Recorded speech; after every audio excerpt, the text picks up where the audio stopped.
So welcome back. Very good. So we're talking about the doshas, and we're exploring the qualities that are associated with them. We're exploring how they manifest in a state of balance versus a state of imbalance in the body. And talking a little bit about what types of issues we might see in the body as a result of imbalanced doshas. But I just want to reiterate that as humans, we have a tendency to stereotype, and we should really avoid that. When we look at Vata is responsible for many things in the body. It's responsible for proper functioning of many of the systems of the body. It's responsible for a sense of creativity, openness, and artistry. So it's not a bad thing, but it's also not a good thing. It's just a thing until it's either out of balance and causing an issue, or in balance and providing the support that it's meant to. The word dosha means that which can be vitiated, that which can be drawn from a state of balance to a state of imbalance, to a state of even disease. So when we talk about the doshas, we have a tendency, maybe a little bit, to look at them in a negative light. We talk about kapha. Kapha is a beautiful dosha when it's balanced. When it's not balanced, it has health conditions associated with it. Pitta is an amazing dosha when it's balanced. When it's not balanced, it also has health issues associated with it. But we don't want to look at a person and say, you know what? You're 10, 15 pounds overweight, you have thick black hair and big eyes, you must be a kapha. That would not be correct, because you cannot define someone based solely on their appearance. You need to do more investigation than that. There's questions to ask. There are other qualities to consider. So there has to be a dialogue between yourself and the person that you're working with if you're going to start talking about Ayurveda. And so there are questionnaires that are structured, available online. Banyan Botanical is a wonderful website, BANYAN botanical.com. I don't have anything to do with them other than I love their products. They have a wonderful resource for you on there that talks about introduction to Ayurveda. It talks about each one of the doshas, talks about supplements that are supportive for the doshas, and they also provide the test online that you can take to find out what your current state is.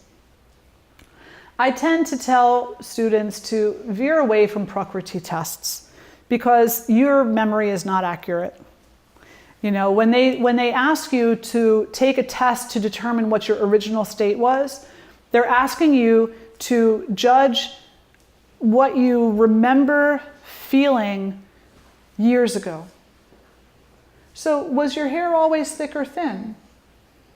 So you look back and you're like, well, my hair was really thick at that, around those years in my life. But the thing that you're not remembering is you used to perm your hair. So your hair actually wasn't thick, or you're not sure. So your memory looking back might not be accurate. You might look back and feel, well, between the ages of 1 and 12, I remember being on the chubby side. But you weren't actually on the chubby side. You just thought you were because an aunt somewhere along the line said to your mom in front of you, oh, you know what? She should really lose a little bit of weight before it becomes an issue. And you internalize that. So our looking back on our life is not always accurate.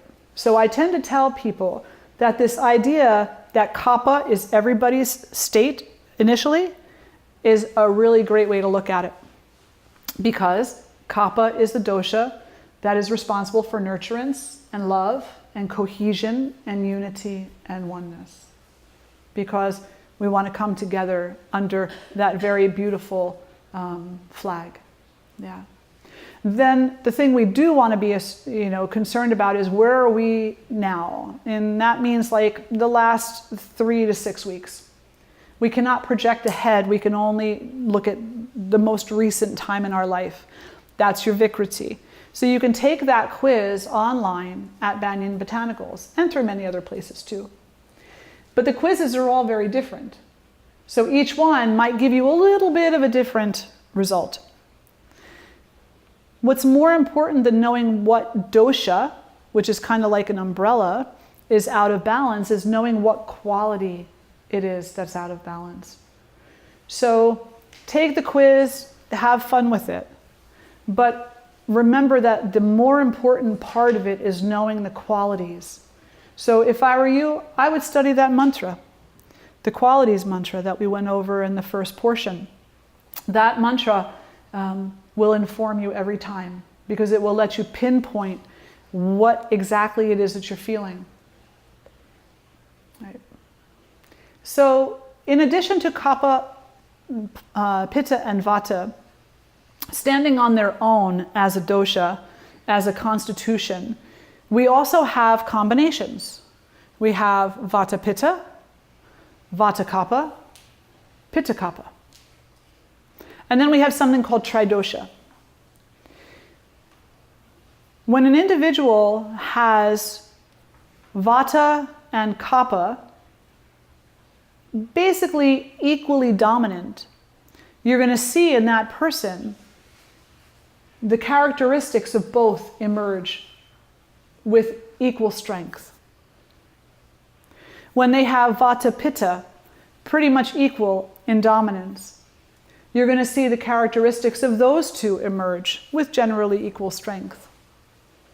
When they're tridosha, that word means two things. When we're talking about imbalances, tridosha means that vata is very out of balance, and it's so much so that it's aggravating the other two. When we talk about tridosha from a spiritual place, we're talking about something different. We're saying that the three are so balanced that they cancel each other out, and there are no issues that are serious in nature. So the first one, in order to understand that, vata is the only dosha that has air and space in it, right? Air is responsible for movement. Therefore, vata is the only one of the three doshas that can actually move and shift and change things. So when you are experiencing a kapha imbalance or a pitta imbalance, there is an underlying issue with vata always. Always. But instead of addressing it most times by going and addressing vata, you can go to the qualities that are present for kapha or pitta and address it that way. But let's just take a look at that. So let's just say that kapha is feeling heavy, guru, heavy. The opposite that we're going to invoke to counter that heaviness is lagu, light in weight. That's a vata quality, is it not? Yeah. We're feeling slow or dull, manda. The quality that we're going to invoke in either behavior, thought patterns, food, or something in our lifestyle is tikshna, sharp and penetrating. That's a fire quality, right? If we're feeling cold, we're going to invoke heat. That's also a pitta quality. But if you want to take it to the next step, you can also say that heat and that penetrating light of sharpness, they originate in vata, because they're not possible without the movement of air. Does that make sense? So anything that is out of balance, technically speaking, is a vata issue. But we're not always going to go straight to vata to correct it. We're going to look down the list of the gunas, of the qualities, and we're going to invoke the opposite, which may not be directly a vata quality. Does that make? Do I have everybody with that? Okay, good. But when we have this issue, which we could call vitiation, where kapha or pitta are strongly out of balance, so much so that they are both strongly disturbed, and vata is disturbed also. Vata is the instigator, because vata is the only one that can move. It's the only one that can push the other two. So to balance the dullness of kapha, and pitta is also out of balance, you don't want to aggravate the sharpness. Does that make sense? Right? So in order to counter the dullness of kapha, you don't want to introduce something that's sharp, because pitta is also out of balance. In that instance, you do want to find the alternative to bring vata to balance. So, dull, sharp, what quality in vata might we look for to balance in order to counter dull and sharp? That's got to be the hardest question ever, because it's something that if you do decide to continue your studies in this, you will have people who present this, and it's really an interesting thing. Rough, smooth. Any others? Rough, smooth. So we want to counter dull and we want to counter sharp. Rough can have sharp tendencies to it, can it not? Who said rough? Me. Rough can have sharp tendencies to it, so we want to be mindful about that. Smooth can have dull tendencies to it, so we want to be mindful about that.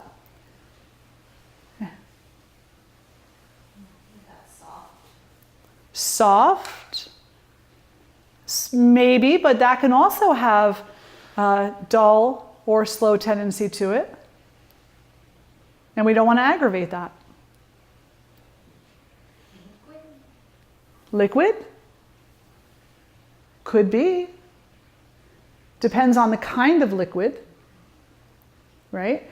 Because there are so many different types of liquid, so many different types of fluid, that you may find one that is what's called tridoshic in nature, which means that it's good for all three. Apple juice is great in different quantities. And I'm just going to keep coming to the apple juice because apples are tridoshic. They just are, right? So apple juice would be great for kapha in a smaller quantity because it is got a little bit of sugar in it, but it is good for them.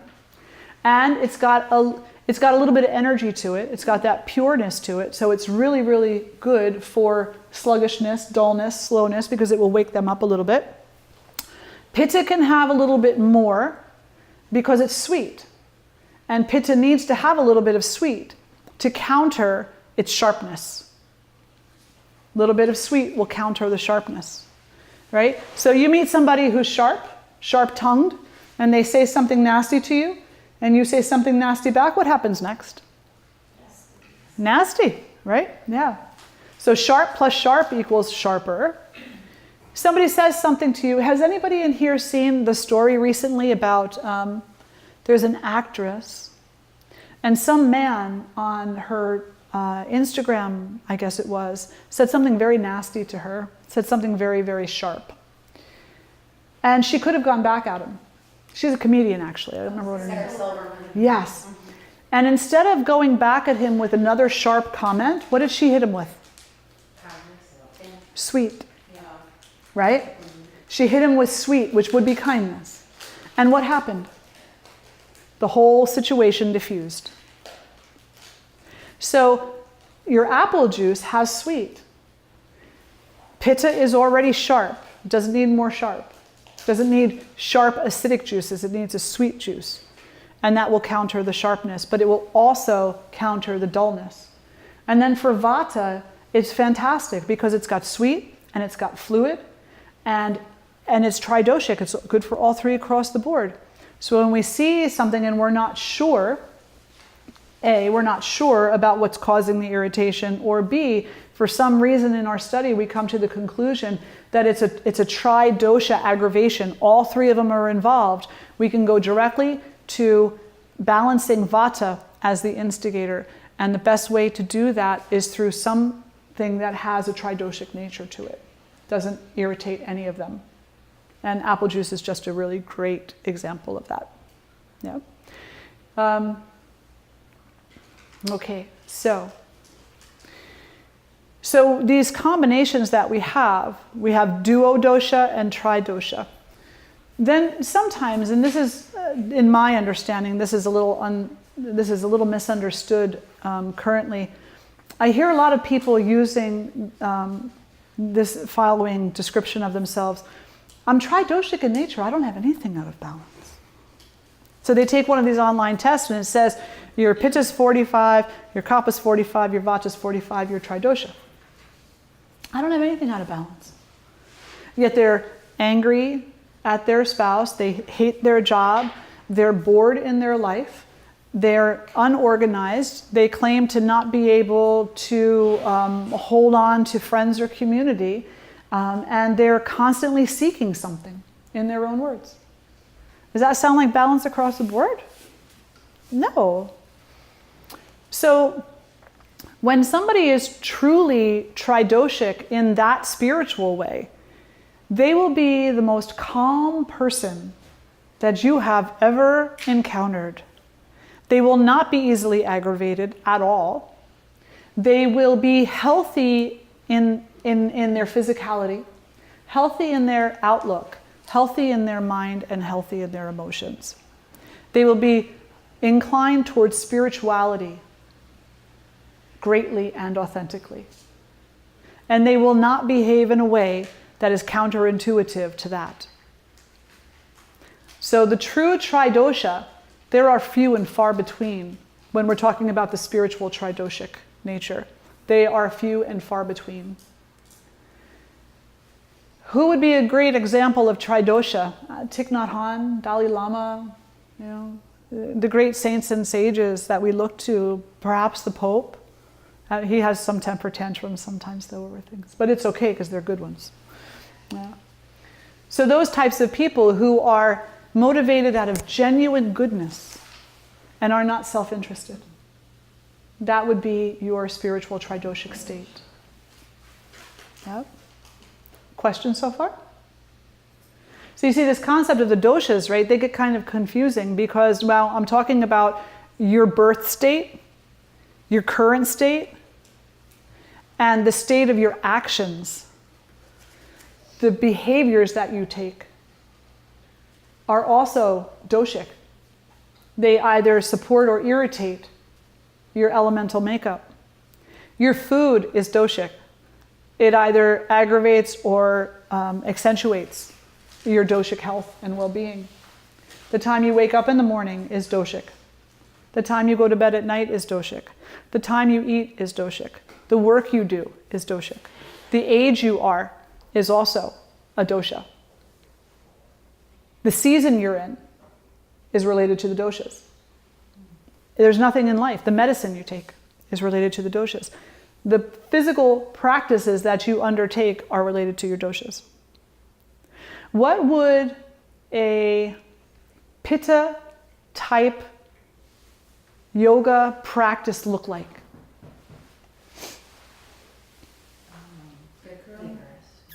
Bikram. Absolutely yes. Because hot likes hot. Pitta is already hot because it's fire and water. And likes like, even if like is not the healthiest thing for them. So absolutely yes, a Bikram hot yoga class. Yeah, most of them are your pittas. Yeah, for sure. What else might a pitta class look like? Somebody else said something. I just said vigorous. A vigorous practice. Yeah, totally. Power vinyasa. Mm-hmm. Baron Baptiste is one of the early people associated with the power vinyasa movement. And he totally pitta. Oh my gosh, Yeah. So power vinyasa and Bikram hot yoga absolutely hold pitta qualities of accentuated fire. In a Bikram class, you're losing water, which means that the fire is raging. In a power vinyasa class, you're also losing water, which means that the fire is raging. And both have a component of competitiveness to them. Competition is not a negative thing when it's done in a healthy light. But when it's done in an unhealthy life, it's damaging. It's damaging to self and it's damaging to others. So when we're looking at competition in these types of classes, and we're looking at an individual whose pitta is already flared, is that competition good or bad for them? Healthy or not healthy for them? Not healthy. Not at all, because they will probably push themselves past the point of safety and become injured. I'm a yoga therapist. I work with people a lot. I had this one student would come in and he would do some private sessions to help with a torn hamstring that he got when he was forcing himself into a posture in a Bikram yoga class. This individual is very athletic, very pitta, obviously very driven. He was a corporateer, very much about acquiring what he was looking for. Came in, did a couple of sessions, felt better. Where do you think he went? Back to Bikram. He went back to Bikram. And I saw him a couple of months later again because he had retorn his hamstring. And he came back and said, "You'll never believe what I did." I said, "Yes, I do. I totally believe it. Yeah." I said, "Now, are you going to go back to Bikram this time?" "Of course." I said, "Well, can you go back to Bikram in a modified mental state? Can you go back to Bikram without the competition? Can you give yourself the gift of not forcing yourself into that forward fold so that you re-tear that hamstring?" "I don't know. I'll try." He did it again. So there are yoga classes that are absolutely contraindicated for certain doshic imbalances. What does a kapha class look like? What's a kapha class? Restorative. Totally, yes. Again. I love this. I could stay here forever, right? Yes, exactly. So, and your yin-based practices that are more restorative, because there are yin-based practices that are challenging at best. Yeah, and so, but your yin-based practices that look more restorative are definitely kapha-oriented. The funny thing is, your pitta really need the restorative classes and the yin classes. And your kapha really could use the other classes. They could use the Bikram, and they could healthfully do the power classes, as long as they keep themselves regulated. Because a kapha individual has a lot of vigor, a lot of energy, they have a lot of reserve. So once they get going, they can go. They can go for miles, They have so much energy. But the significant point to make is that if a kapha goes into a power vinyasa class or even a gentle heated class, I'm not a pro Bikram person. I think that putting yourself through the rigors in an elevated heat like that is not a good idea at all. I've spoken to South Indians who have said, "Why do you Americans do hot yoga? When it's 102 here, we're inside. When it's 102 there, you're standing on your head? It doesn't make any sense, So a gentle heat in the like 90, 92, maybe, if it's really super slow paced. But anything over that, no, not appropriate for anybody. But your kapha can do those lower temperatures for sure. No, not a problem, They just have to be mindful not to irritate vata or pitta. Yeah. So it's funny because you look and you see that they really need the opposite. What does vata need? Grounding. They need grounding, right? What else do they need? Warmth, right? So ideally for your vata individual, we might initially think, well, a really good active class with a lot of grounding postures would be great for them. Not so. A restorative or yin-based class with all grounding postures is great for them. Vata doesn't have a lot of reserves. So they're going to expend a little bit of energy and be just totally wiped out for hours, if not days. So the idea of them going into a Bikram class just kind of makes me queasy. Of them going into a power vinyasa class, even if it's well instructed with a lot of grounding postures, I still would never suggest that to somebody with a vata imbalance. Never. I cannot think of one situation where I would suggest that to them. Because I already know if their vata is out of balance, that they don't have the energy reserves necessary for a 60-minute class with a lot of movement in it. What I might suggest to them is to find a class that has a gentle, grounded movement for half the class or less, followed by an intense relaxation or restorative portion. Because your vata want to move. They want to go to Brazil, they want to go to Italy, they want to go to Canada, they want to go here, they want to go to the mountains, they want to go flying, they want to go jumping out of planes, they want to go somewhere. And so for them to sit in a posture for a long period of time might be a little challenging. So you give them a little bit of the movement, but not enough to make them overly tired. And then you follow that up with something very nurturing and holistic.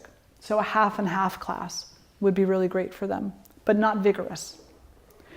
Your pitta could use the restorative class, but won't want to because there's not enough competition there.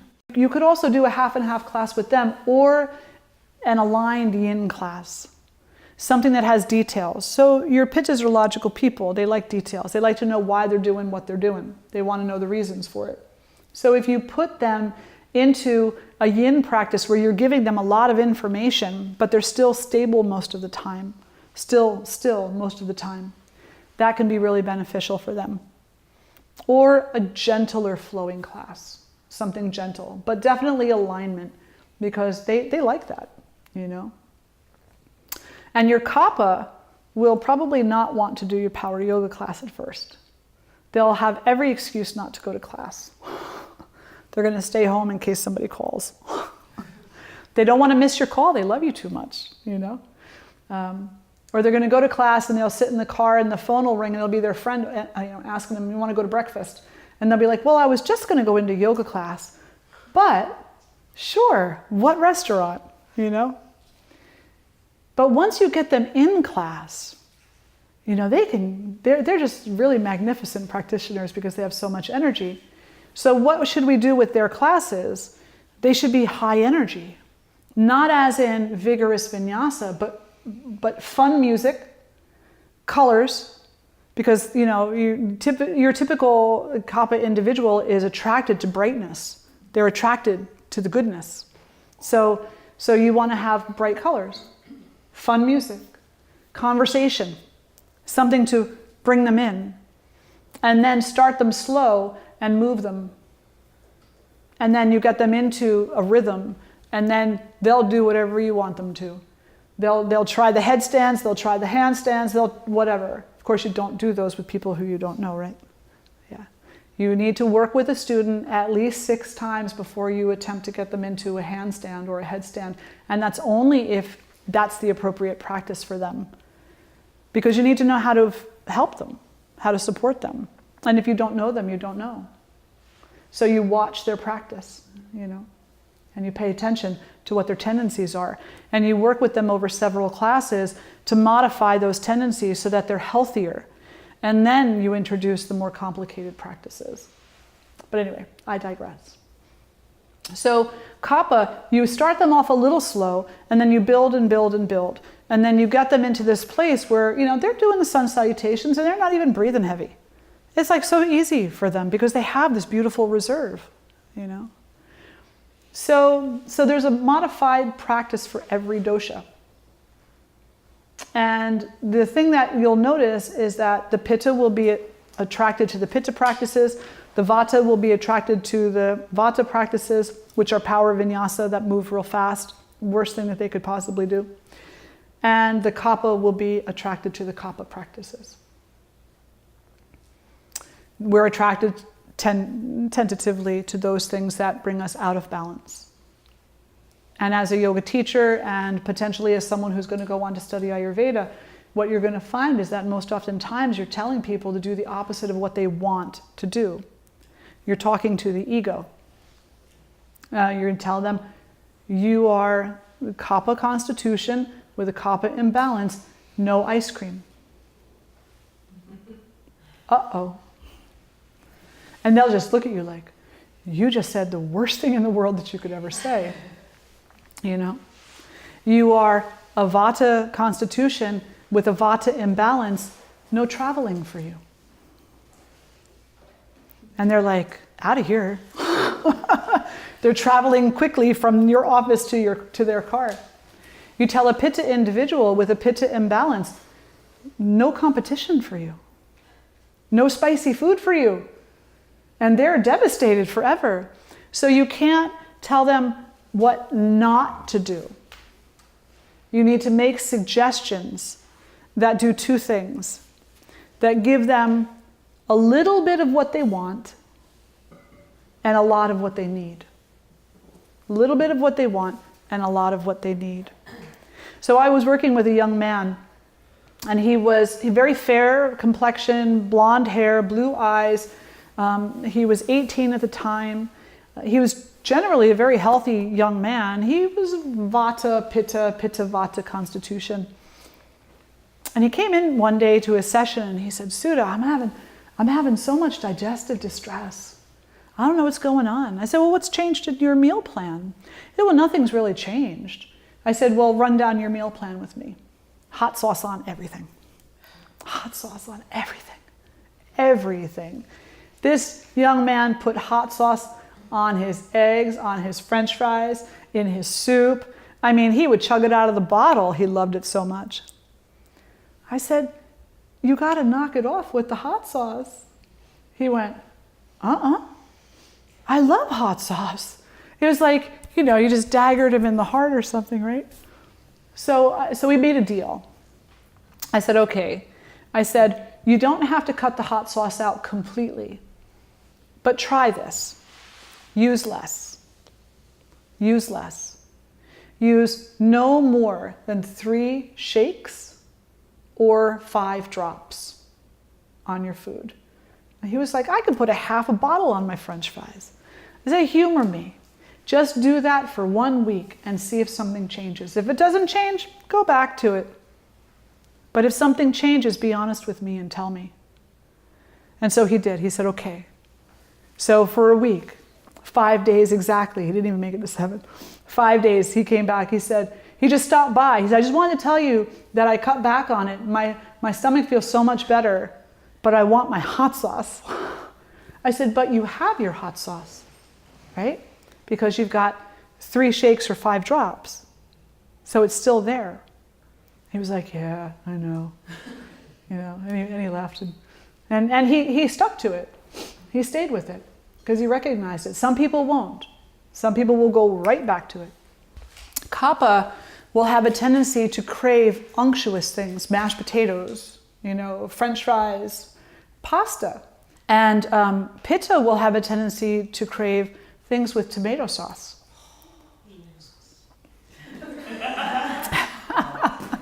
But the pizza is an interesting thing because pizza also has cheese, which is very kapha, right?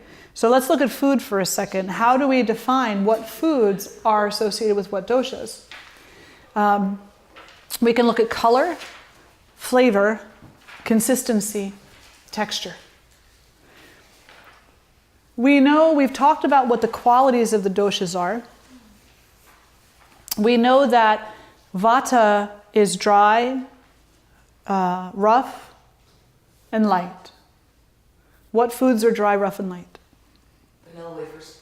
Vanilla wafers, without the sugar filling, but the crunch of the vanilla wafer for sure. Or you're talking about the Nilla wafers. Yeah. Nilla, the Nilla. Yeah. Oh, that's such a Vata. Oh my gosh, yes, absolutely, right? Yeah, okay. Because it has crunch factor completely. What else? Crackers. Crackers. Cereal. Cereal without milk. What else? Pretzels. Pretzels. What else? Popcorn. Popcorn. What else? And corn cakes and those kinds of rice cakes and things, yeah. Nachos. Nachos without the cheese. Right. Yes, just the crunch of it all, right? Raw vegetables, right? So when you have a student or a client who's like, I eat really well, I eat raw food, and if I want a snack or something, I go for Chinese food with the little crackers on top. Or rice cakes with peanut butter. Yeah, that's totally vata, and that's the absolute thing that they should not be eating. The vata, in order for vata to be nourished, they need sweet, dense food. Sweet potato stew. Wonderful for them. And even in certain instances, bone broth soup or small, small portions of meat. Very small, not the 1 pounder, from the Texas Tea Roadhouse. Very small portion, like one small bite full. Anybody in here study homeopathy? Homeopathy is based on the science of reduction. So an essence is boiled down 64 times, and then it's boiled down another 64 times, and then it's boiled down another 64 times until only a very essence of it exists inside of this little pill that's basically mostly sugar. You take it, you put it under your tongue, you take it sublingually, and even though it has the smallest of essence in there, it prompts a response from your body. There's one called Nux vomica, which is basically poison ivy. And it is also the cure for poison ivy, because in this instance, in homeopathy, that which caused the issue is the remedy for the issue. So they take poison ivy essence and they constitute it down hundreds of times, maybe even thousands of times. You put it under your tongue, your body recognizes the molecular structure of that essence of poison ivy, and it brings forth a response. An immune response, which will work to resolve any symptoms in the body that are similar to symptoms that you would have with poison ivy. Itching, rash, poison ivy, poison sumac, poison oak, those types of things.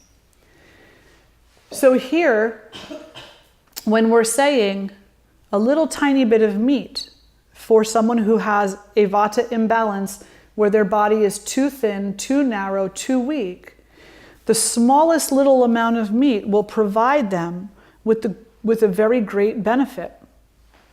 Because the body will recognize the molecular structure of blood and muscle, and it will take that nutrient and feed tissues as best it can, given any presence of any disease state. But if you take a little rice cracker and you eat that little rice cracker and you have a major vata imbalance and your body is too thin, too narrow, and too weak, your body's going to look at that rice cracker and laugh. And what do you want me to do with that? I know what I'll do with it. I'll send all the air from that rice cracker to your intestines. And I'll send all the rough rice from that rice cracker to your bones, and I'll contribute to the problem. So even if a person is vegetarian, and I'm a vegetarian, I don't eat meat. I don't eat that at all. No fish, no meat, no chicken, nothing like that. But if I was in a state where my vata was that significantly impacted, then bone broth soup or a small little tiny piece of meat in order to counter what was happening would be an absolutely appropriate medical remedy. What kind of meat? Depends on who you're talking about. First of all, the cow is considered sacred. So, not cow. Veal is also cow, because veal is baby cow. So veal is out also. Goat. Ideally goat. For some reason in Ayurveda, and I'm not certain why, they say that goat is the prime meat for bone broth soup and for the smallest tiny portion if you're going to have it. And some people say, well, what about turkey? Not for vata. No bird for vata. And no sluggish animal for kapha. So no pork for kapha. Right? Because even though pigs are very active, they're also sluggish. So you don't want to increase that quality in the individual. You want to bring in the opposite in that instance. Good? So Pitta is fiery and is associated with the color red and with blood. So what foods are Pitta foods? Pitta aggravating foods, do you think? What would be Pitta aggravating foods? Things with hot acid. Anything with hot acid. Spice. Absolutely. Anything with hot acid. Anything with enzymes that are of a heated nature. Anything with blood. So who's your ideal vegetarian? Pitta. Now, why does red meat have an effect on Pitta? Well, because they're eating the flesh of another animal. And that requires a certain kind of mindset that can be easily irritated. You could call it the hunter mentality. You could call it the predator mentality, if you wanted to call it that. So your pittas should eat as little meat as possible. And they actually should also not eat bird. Why? What is it about bird meat especially? You see a little bit of it in like red meats, but in bird meat, there's a lot of oil. Tons of oil in bird meat. You ever see like the oil film on top of the chicken when they make the chicken soup? That's oil, bless you. And oil, contributing to oil, will irritate. So the best types of meat, if a pitta was going to eat meat, would be a non-oily meat, maybe some kind of a dry fish even. And typically your pittas are probably not going to enjoy that because it's a little more on the bland side and they really like their spices, right? What else might be a pitta food? We said anything that's spicy, anything that's hot. What other types of food might be pitta? Sauces, absolutely, yes. Tomato sauce. Tomato is actually contraindicated for pitta imbalance. They should not be eating tomatoes. Entirely too much acid in them. Entirely too much acid. Yep.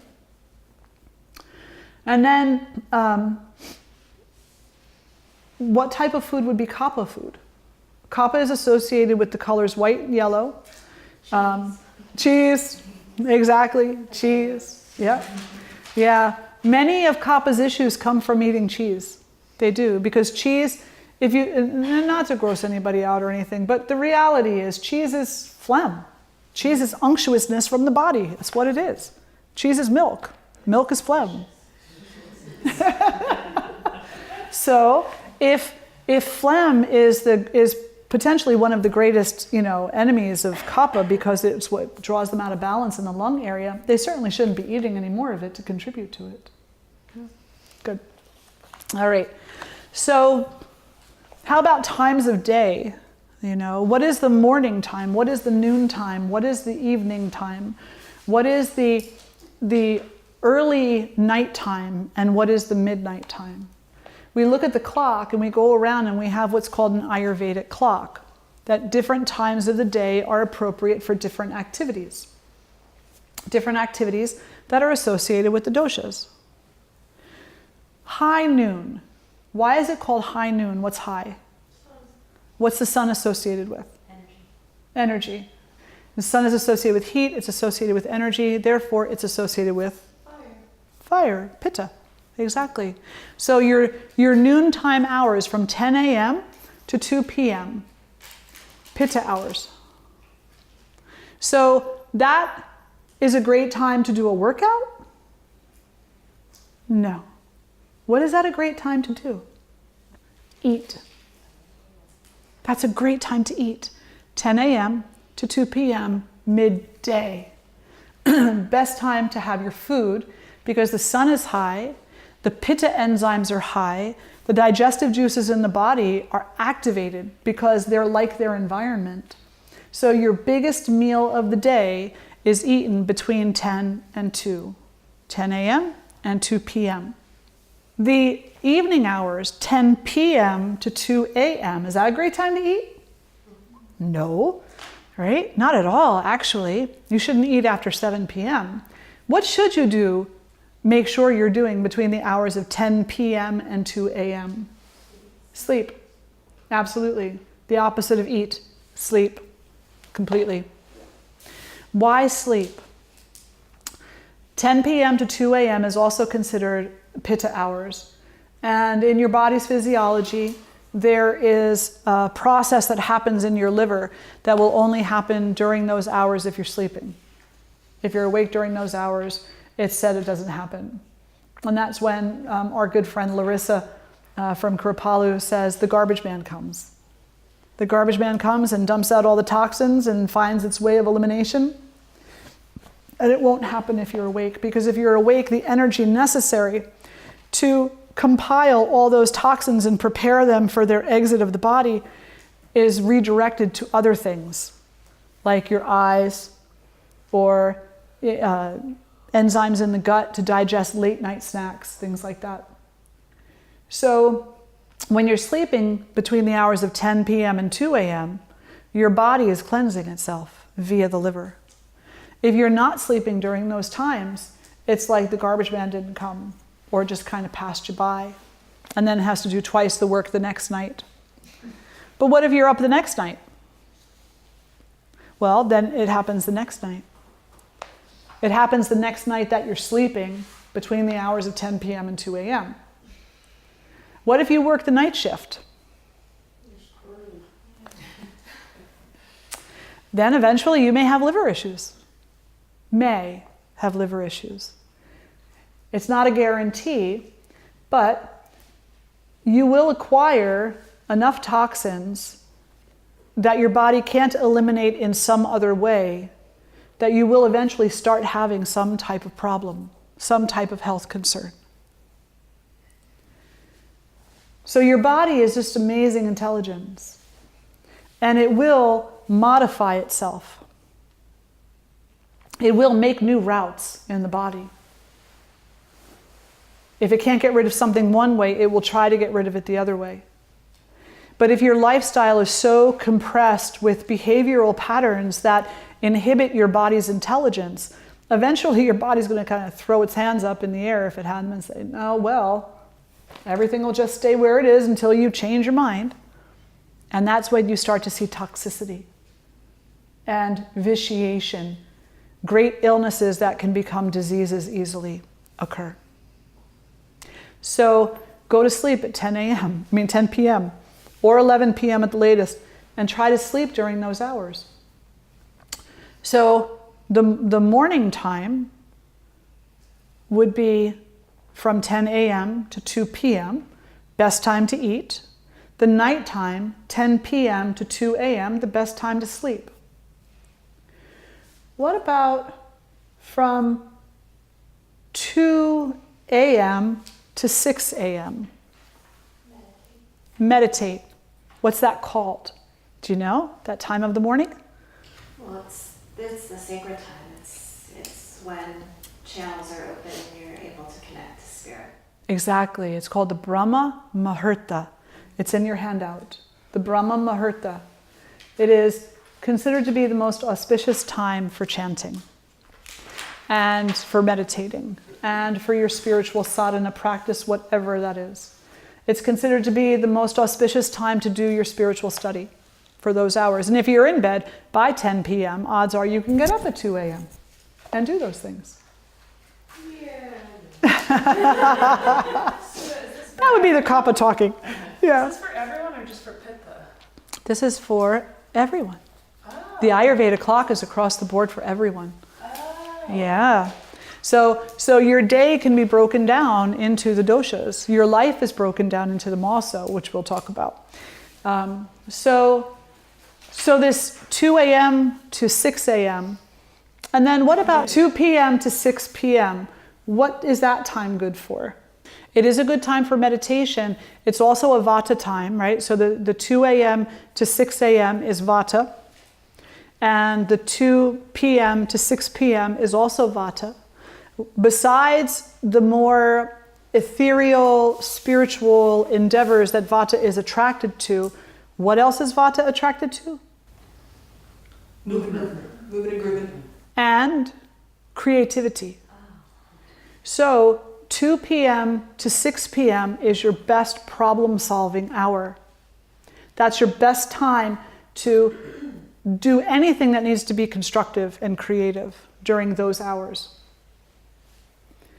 So the afternoon is your ideal time to have your workspace cleared out. This is the project that we're working on. Let's brainstorm. That's the best time to be doing that. 6 a.m. to 10 a.m. is the kapha time of the morning. What's that good for? Workout. Workout and heavy lifting. Work. That is good for whatever needs to have consistent, strong attention. So that's kind of, it's a good time to go to the gym. It's a good time to do your running if that's what you do. Any kind of those types of activities. But also, it's good for those activities in your work day that are not necessarily creative. It's a good time to balance the books. It's a good time to do the mundane things that have to be done in the office. The emails, yeah, exactly. The things you got to charge through, get them done. And so 6 p.m. to 10 p.m., what is that time good for? In the evening time, that's also a kapha time. What is kapha's other tendency? Besides being strong and able to maintain in its strength activity, what is the thing that kapha likes to do? Socialize, be with people, relax, watch a movie, get ready for bed. So from the 6 p.m. till the 10 p.m. is the ideal time to wind down. Isn't that interesting, right? They figured this out however many thousands of years ago. So that's the ideal time for that, the ideal time for socialization, the ideal time to enjoy in the earlier part of those hours a very light dinner. Your dinner should not be heavy at all. Because think of kapha, you don't want to weigh kapha down, you don't want to get them too dense with food. So dinner ideally is like soup, something light, a salad, because kapha can eat those raw vegetables with no problem whatsoever. They'll just digest them right out because they have great digestion too, as long as they're not constipated. So that would be your Ayurvedic clock or your doshic clock. So your year is broken down into seasons. And your year is also broken down into doshic seasons, into pitta season, vata season, and kapha season. What do you think would be the pitta season? Summer. Summer, absolutely. The hottest months of the year are your pitta seasons. Are those hot months of the year ideal for pitta? To be outside, shooting hoops, running marathons? No. Right. It's not the ideal time for them, exactly. They're wearing themselves down. But who do you see running those marathons and shooting those hoops at 12 noon in the afternoon when the temperature is 104? Pitta, right? So they will be attracted to doing the thing that is probably not the healthiest for them to do. They should do their running in the morning hours when it's cooler, and they should be having their meal time at lunch because the pitta is high at lunch in the body, at noon in the body. The sun is high in the sky at noon, and that's the time of day for food. So if pitta would just eat during those hours, their biggest meal during the day, and not overwhelm themselves with physical activity, their digestion would be spot on. But instead, they grab a quick lunch of something spicy and hot, they woof it down, and then they run off to do their 3-mile run right after they've had a really big lunch of spicy stuff. Then all afternoon they say, I got indigestion. So their schedule has a tendency to really move out of balance. What would be the kapha time of year? Fall? You would think. Late winter into spring. Late winter into spring. Because that's the wet time. It's the fluey, sniffly congestion time of year. Season. Exactly. So sexy. So the kapha time of year is that springtime when we all have a tendency to get chest colds and have an accumulation of allergies, and an accumulation of phlegm. When is the vata time? Fall. Fall into winter. Why? The wind. The wind, absolutely, and the dryness, all very present right there. So is that the best time for vata to be traveling? No, because they're going to take a plane up into the air to go to New England so they can see the pretty leaves that are all dry because of the wind, which they already have too much of in their body. So what should a Vata do around the fall and early winter months? Eat root vegetables. Yes. And sleep. Yes, absolutely. They should eat root vegetables, get lots of rest, stay in one place, gather with good friends, do something creative. Yeah, when would be a great time for Vata to travel? Because you know they have to. It's just in their blood. So summer could be, but think about the high sun and the heat of the sun and how that depletes. What is not depleting? Spring. Exactly. So the spring months are wonderful for Vata to travel. Everything is growing, seeds are seedling, grass is turning green again. There's vitality that nourishes and feeds Vata, gives them energy. So that's the ideal time. Winter, they should be sleeping, resting, doing minimal movements, eating good, thick foods.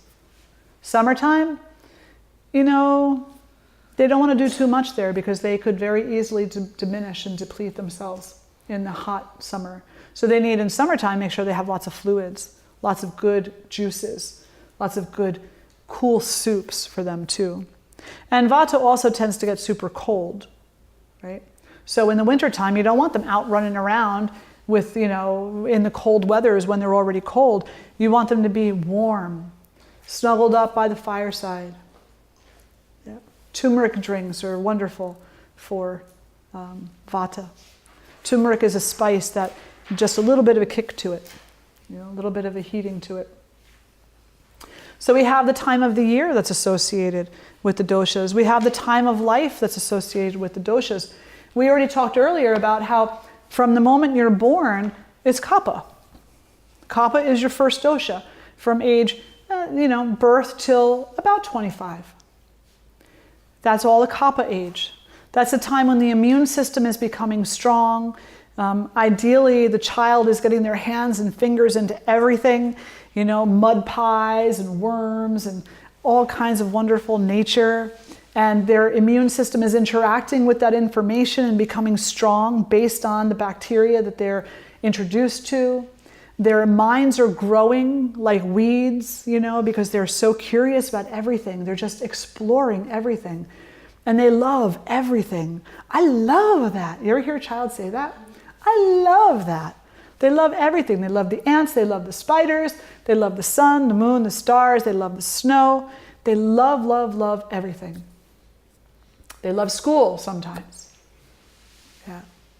Then at around 20, 25 years old, what you're seeing happen from age 0 till age 25 is they go from being this little round ball of unctuous love, they start to get longer and they start to thin out. They start to get taller. And some of that baby unctuousness disappears and they become more athletic. They become more focused on their studies. They end up in school, they end up in a job, they end up in a place and a point in their life where ambition starts to take over. So at around the age of 20, 25, they're entering strongly into the pitta phase of life. The pitta phase of life is education, career, family, acquiring a home, a car, and fulfilling all of our dreams. Whatever those dreams might be. I want to have a job that pays $200,000 a year, lets me go on a 2-week vacation anywhere in the world. I want to have a nice car, a nice family, 2.5 kids, white picket fence. This is the goal for many, many people, especially in the West. This is the goal. And this is a very pitta goal because it's setting guidelines. It's saying by this age I have to have this, by this age I have to have that, by this age I have to have this. And what happened to the curiosity of childhood? Where'd it go? It got consumed by the ambition of pitta. And there might still be a curiosity there, but it's not the same all-inclusive, grand curiosity that it was where they love everything as a child. It becomes, that's useful. That's not useful. That's useful. That's purposeful. That's not purposeful. It becomes judgment. It becomes judgment. So those years of, say, 20, 25 through around the age of 50, Pitta. The year, as Wayne Dyer said, of ambition. The years of ambition. Then around the age of 50, something happens. And around the age of 50, 45, 50 years old, sometimes earlier for people, sometimes later, sometimes never, just depends. We start to look at things and say, what meaning does that have? What purpose does that really have? I worked all those years to accomplish all that. What does it mean now? And slowly we start to give things away. We start to get lighter. We lighten up our load. And people take this to varying extents. Some people sell everything and do nothing but travel in an RV. Some people get rid of everything and go study at an ashram. Some people get rid of half of their things and buy a house in a retirement center. Some people get rid of very little, but are mindful about what else they bring in. They don't want to buy more. Some people who have a very significant kapha imbalance continue to accumulate. And, nowadays in the West, we call them hoarders, right? They accumulate. Yeah. And they miss the cue in their physiology, their mentality, their emotionality, and their spirituality that said it's time to release. It's time to be lighter. It's time to invest your energy in something else. So from the ages, 45, 50 years old, somewhere around there, basically for the rest of your life, you're in a vata phase, becoming lighter. Now, that makes sense. If you look at an elder person, do they look like a baby? No, they're frail. The older that they get, they tend to be frail. Their bones tend to break easily. Their skin tends to rip easily. They lose elasticity in their skin. It's a natural consequence of aging. It's very vata. Think about the one friend you have who you already know is like, she's vata. And think about the texture of their skin, how it's already thin, and how their bones are already protruding at the joints. And they don't have a lot of flesh on their bones, and so they easily bruise or they easily break. So a vata who is out of balance in the earlier phases of their life with a vata imbalance, by the time they get to the vata season, now, they're the grandmothers who fall out of bed and break their elbow. Right? The kapha who comes through life with no imbalances that are major and enters into the vata stage are generally happy and full of love and service. The pittas who come through life, generally healthy, very little imbalances, and then they come into the latter years of life, and they also have a tendency to be very happy, satisfied. They're satisfied. They're like, I've done good. I've done good work in my life. Now I want my second career. What do they call that? I want my second career. There's another word for it. I can't remember. And now they're looking for the thing to inspire them because they've already made their money, made their career, made their name. Did you have a question? Oh, no. Okay. The vata who comes through life relatively healthy with no significant imbalances, by the time they get to the vata years, as long as there's no significant vata imbalance, they're also generally happy. And they will have a tendency to be drawn toward a deeper spirituality. They'll really want to dive in to meaning. They'll really want to dive into purpose. And they may be called to do it through service or through spiritual study of some sort.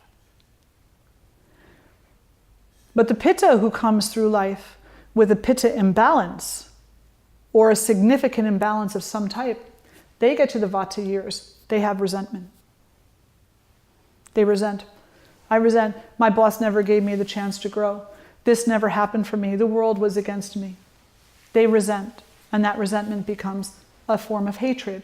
And most of us probably know somebody who's around 70 years old who's kind of mean and has those kind of stories to tell. A kapha who comes through life who has significant imbalances, enters into the Vata age, and they're reclusive. They're not leaving their house. They don't want to be bothered by anybody, and they don't want to bother anybody, at least on the outside. But on the inside, if they're a true Kapha, they're longing for that connection. That connection is something that they have to be healthy. So we look at this and we say, wow, there's a lot of factors that go into being human in Ayurveda and in yoga.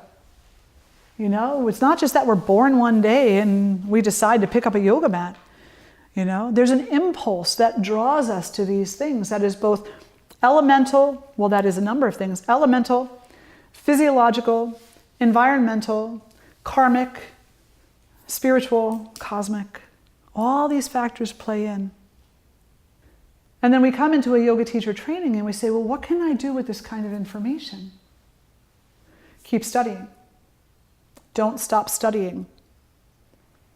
The more you study, the more tools you'll have to support your students. Take an Ayurveda training. There are many. Buy some books. I brought a few here for you to take a look at for a few minutes after class, but a few of the authors that are amazing. David Frowley. He's a must. Absolutely, David Frowley. Vasant Lad, another just absolute master of Ayurveda. And there are many. One of my teachers, Todd Caldecott, and he does a distance learning program that is very reasonably priced and is one of the best trainings that I've ever had. For a distance training, it's amazing. But keep studying. At the end of a 200 YTT, you know this much. And over the course of your life, you want to fill your basket with knowledge, wisdom, information, and tools. And then start living it yourself. Do a little bit of research. Go online, do your dosha quiz, but pay attention to your qualities. The qualities matter more than knowing if you're Kapha, Vata, or Pitta. Do an assessment of your qualities. Keep that little chart up on your refrigerator or on your bathroom mirror and be like, what am I feeling today? Practice recognizing. How do your eyes look? Are they cloudy, dull, sharp, unctuous? How is your breath smell? Is it sharp, subtle? What's the quality of your bowel movement? Look in the toilet and look at it and say, is it rough, smooth, light? Is it floating or sinking? That's a whole nother conversation. You know, look at everything in life. My relationship, is it slow, dull, sharp, subtle, stable, mobile? My dreams, my aspirations, my yoga practice. Is it what suits me to health or to harm? And then let's take a look at one more thing before we end. We're going to go to the first page, Ayurveda's definition of health. So now having heard all of this and thought about this, and you'll spend a lot of time thinking about this if you're anything like me. But now that you've been introduced to these concepts, it's important that we take a look at least at what does Ayurveda define as health? That you can run a marathon? That you have a big bright smile with white teeth? That your blood pressure is normal? No. Ayurveda defines health as qualifying these points. Say after me. Sama dosha. Sama agnischa. Sama dhatu. Mala kriyaha. Prasanna atma. Indriya. Manaha. Swasta. Iti. Abhidhiyate. This mantra is Ayurveda's definition of health and wellness. It comes from the Sashruta Samhita, which is another one of the writings on Ayurveda. And if you were going to chant this, it would sound like this. Samadosha sama-agnischa samadatu malakriyaha prasanna atma indriya manaha swasta iti abhidhiyate. Fastest way to memorize something is to sing it. So say after me. Samadosha, sama-agnischa, samadatu, malakriyaha, prasanna atma, indriya, manaha swasta, iti abhidhiyate. One is considered in good health when all three doshas are balanced. All three doshas and all quality associated with all three doshas are balanced. When the digestive fire, which is responsible for digestion, assimilation, and metabolism, when the digestive fires are all functioning properly. And there are 13 of those fires in your body at a minimum. So when they're all burning bright, blazing with vibrancy, and when your tissues, your dhatus, called tissues, and the elementary functions of your body are functioning properly. So when you're pooping and you're peeing and you're sweating appropriately, eliminating like clockwork all of the unused energy that you take into your body. And when the person has a pleasant disposition and a content and undisturbed mind. So in Ayurveda, health occurs when all of that is in place. Your qualities are balanced, your digestion is functioning and feeding all the tissues of the body, not just the superficial gross tissues, but the subtle ones as well. And when all of the functions, your heart, your lungs, your skin, when all the cells of your body are functioning the way they're meant to, when your digestion is functioning the way it's meant to, when you have a pleasant mind, without fear and without being disturbed, when you have a spiritual inclination, which is the contentment, then you're healthy. Do we know a lot of healthy people? No. Not in Ayurveda, we don't. We know people who are striving for health, who are looking for health, who are wanting health. But there's usually always something that has to be worked on. And that's called being human. It doesn't require a critical judgment that is harmful. Oh, you would be healthy if only you would stop this. Because that's not the truth. The truth is, you will be healthy when you attain all of these. All of these. And that only comes through practice. And that's why your sadhana, your spiritual practice, and your lifestyle practice, and your practice of compassion, and your service practice are so important. Because it's only through your practices that you're going to actually achieve all of these in the same moment. And we need to be humble. That's also a practice. Because we may have these Monday at 3 o'clock, but by 5 they're wrecked. Because we tend to feel, I got this. Oh my gosh, I feel so good. I checked all of them off. I'm going to go have a beer and a banana split. in the middle of winter without putting a coat on. Well, there goes all that work, you know. So I guess if I was going to leave you with a thought to think about is this. As Westerners, we in our shared culture put a huge emphasis on the concepts of success and failure. Huge emphasis, huge. Our tendency is to look at people and see that they are either succeeding or failing.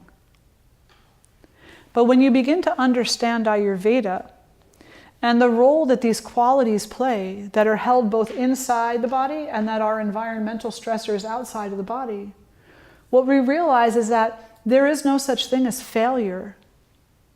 There is only the experience of health or the experience of not health. And our life is an ongoing relationship with that experience. It's about cultivating the relationship between your body, your mind, spirit, and health while you're embodied. And we could go on about that and about the purpose of living and the preparation for dying and the preparation for resolution of karma, which is so very important in Ayurveda. That all of this, whether your doshas stay in or go out of balance and why and how, it's all very karmic. It's not a payback system. It's a system of resolution.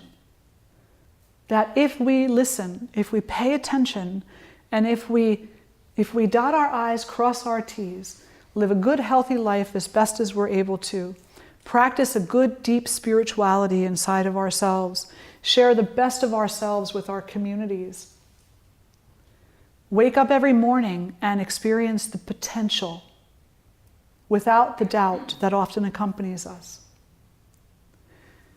then we'll move closer to health. If we do something else, I don't know. Maybe we'll move closer to health, maybe we won't. But the karmic load that we carry, we can't always know because some of it is not from this life. And even some of it that is from this life, you don't remember, and neither do I. You don't remember what you did when you were 4 years old to that little cat that you put in the drawer of your dresser, or the little mouse that you threw into the stream, or the little daddy long leg that you pulled the leg off of, or the little firefly that you took the little light part and stuck on your own nose. These things all kids do. They do them innocently, but they are actions that cause consequences that put in play karmic energy. And so, moving forward, be kind, be good, do good, Swami Shivananda. That's all that matters. Be good, do good. Let your heart be pure. Let your spirituality run deep. And you won't have the burden of a disturbed mind. And you will find health in this life. So, any questions? Any thoughts? What do you think? Is this something that you might pursue? Learning a little bit more about? Yeah. As teachers, I strongly suggest you do. Because it changes the way you see your students. You know, it changes the role that you wish to play in their experience. Then it no longer becomes important. Student goes into headstand or not. It's not a big deal. It's empowering them through your own presence, empowering their presence to pursue the process of being alive while in a state of peace and inquiry, self-study, while breathing mindfully, while witnessing the resiliency. Nothing else matters. Doesn't matter. I've never met one person who got enlightened while they were in headstand. Never. And I've done them, I love them, I think they're great. But that's not where enlightenment comes from. Enlightenment comes from here only, from the center of the heart space. And Ayurveda teaches us how to access that, really access that. And it teaches us how to live a good life, a healthy life. I hope I get to see you all again. I hope I have the opportunity to come take one of your classes, or many of your classes. I hope that you'll come down and, attend one of the classes that we have coming up. There are many that, will continue your inquiry into Ayurveda and many other things. But above all, I really wish you all so much wonderfulness on this path. May you have many blessed experiences, and may all of your experiences be purposeful to your spiritual growth, and may you know that in every moment. So let's sit up nice and tall, close the eyes. Place your right hand on your heart, your left hand on your right hand. And then together we're going to chant one beautiful Om. Take a nice breath in.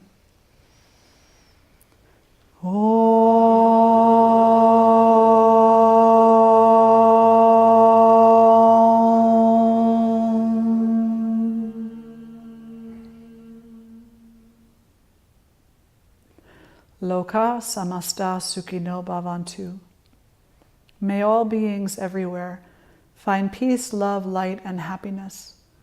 May all beings know their oneness. Om Shanti, Shanti, Shanti. Namaste. Thank you all so much for being here. All the best to all of you. Thank you. Enjoy. Thank you.